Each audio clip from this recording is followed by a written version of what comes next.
Donald and Douglas are Scottish twin engines. They're practical, peppery, and proud. They nearly always work together.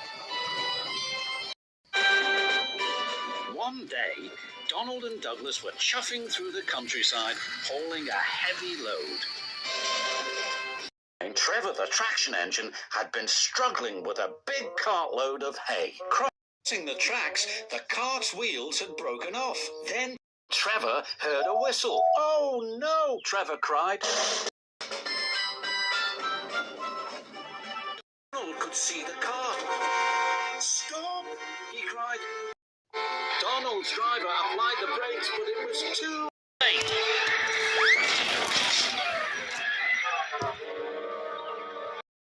Luckily, no one was hurt. "Stop being pushy," Donald snapped. "Don't call me pushy," Douglas snapped back. "You shouldn't have pushed me into the cart," huffed Donald. "You pulled me, you mean," argued Douglas. "Didn't he?" No. Did too." Before long, the track was cleared, and Donald and Douglas were on their way. But the twins were so cross, they refused to speak to each other for the rest of the day.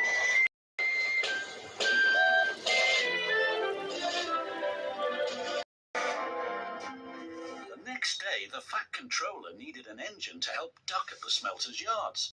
"May I go, sir?" said Donald eagerly. "I only need one engine," said the Fat Controller, "not two." "Ah, I'm only one engine, sir," said Donald, "and I would like to work with Duck." The Fat Controller was surprised, but agreed. Thomas was worried. "Won't you miss one another?" he asked. "I know I'd miss Annie and Clarabelle." "I'll work better on my own," sniffed Douglas. "I have work to do," huffed Donald. At first, Donald enjoyed working with Duck. Then, things started to go wrong. "Did you shunt those trucks onto the other line?" Donald asked. "You said you wanted them on the other line," Duck replied. "No, the other line. The other line." Donald was cross. "Douglas would have known what I meant," he huffed. Douglas was working on his own. He chuffed dutifully through the beautiful countryside. But Douglas had no one to share it with.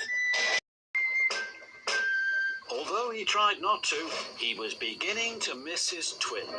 That night, Douglas's driver took him to visit Donald. "I was just passing," said Douglas. "Have you come to say you're sorry?" Donald sniffed. This made Douglas very cross. "I've nothing to be sorry for," he said, and steamed away in a huff. The next day, Donald was in a bad mood. Duck could see he was getting too close to the buffers. "Look out!" he shouted, but it was too late. Donald's driver was very cross. "This wouldn't have happened if you were working with Douglas," he said. Donald knew he was right. And Duck knew he couldn't pull Donald back onto the rails. So he went for help. Douglas was sadly finishing his work as Duck steamed into the depot. "Donald's in trouble!" "Duck, Donald in trouble!" Douglas cried. "I'm on my way!" And he steamed off as fast as he could.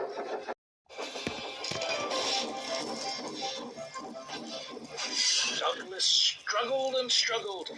He finally pulled his twin gently back onto the tracks.